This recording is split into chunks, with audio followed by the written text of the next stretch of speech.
Hi, I'm Sarah Campbell, and I will be reading an excerpt from one of my longer pieces called I Know That You've Missed Me, which is based off of an in-class prompt of a bonsai tree. Thumping of tiny feet on carpet has started to feel more familiar to her now than her own heartbeat. Up the stairs, around the dining table, jumping down from the couch through her chest. It wasn't a nuisance or a distraction, really, just a constant.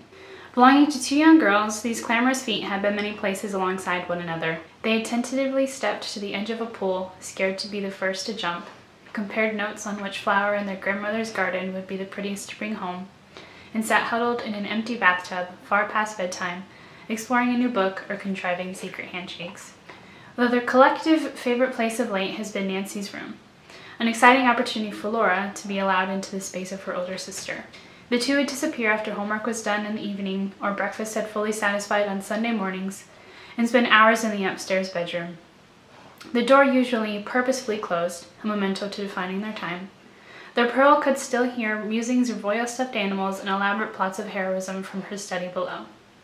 Every now and then, Pearl would be drafted into these imaginative worlds, usually to embody a wounded general delivering news to the queen, or an elderly grandmother with sage advice. Secondary characters, of course, though essential to the plot, and only needed for a few moments before she is sent away from the kingdom, downstairs once again.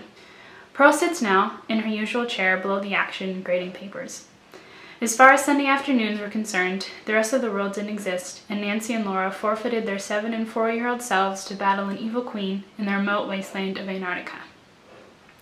This adventure required far more space than simply Nancy's room, and had come to encompass the entire upstairs. Pearl only lends her ear to the action every so often, intent on finishing her work before the weekend was up. However, after her third assignment, the pattering feet suddenly stopped, along with a swift hush that fell over the house. Usually not a good sign. Deciding to investigate, Pearl set her book down on the coffee table in front of her, stood from her chair, and walked to the stairs. She peered around the top step into the playroom, only to check in and not to intrude.